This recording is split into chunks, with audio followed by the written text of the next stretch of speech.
God leave granting instruction, ছুটি পাওনা না থাকলেও ছুটি মঞ্জুর করতে হবে। তো এই বিষয়ে চলুন আমরা একটু বিস্তারিত জেনে নিই আসলে কেমন। সরকারি অফিসগুলোতে দপ্তর প্রধানের মুখে প্রায় শুনবেন ছুটি কোনো অধিকার নয়, তাই চাইলেই বা আবেদন করলে ছুটি মঞ্জুর করা হবে না। ছুটি অধিকার নয়, এই কথাটি আসছে অপব্যবহার রোধে। তাই বলে এটিকে হাতিয়ার হিসেবে ব্যবহার করা যাবে না। মিথ্যা কথা বলে কি ছুটি নেওয়া যায়? না, মিথ্যা কথা বলে ছুটি নেওয়া যায় না। মিথ্যা ও তুচ্ছ কারণে ছুটি নেওয়ার প্রবণতা রোধের পদক্ষেপ গ্রহণের জন্য সংস্থাপন মন্ত্রণালয় 1986 সালে একটি আদেশ জারি করা হয়। সেখানে বলা হয়, সরকারি, আধা সরকারি বা স্বায়ত্তশাসিত প্রতিষ্ঠানের কর্মচারীদের মধ্যে বিভিন্ন তুচ্ছ অজুহাতে ছুটি নেওয়ার প্রবণতা বৃদ্ধি পাইয়াছে।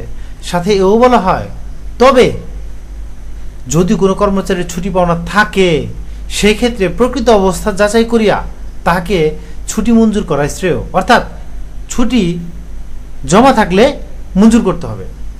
এছাড়া সেখানে আরও একটি কথা বলা হয় যে, অর্থাৎ সরকার মনে করে যে এই ধরনের প্রবণতা রোধে, অর্থাৎ এই যে যারা মিথ্যে কথা বলে ছুটি নেয় তাদের এই প্রবণতা বা এই যে প্রক্রিয়ার মানে চলমান যে ব্যবস্থা সেটিকে রোধ করার জন্য বলা হচ্ছে যে সংশ্লিষ্ট নিয়ন্ত্রণকারী কর্মকর্তা বা মন্ত্রণালয় সংস্থার উপর ন্যস্ত করা যেতে পারে।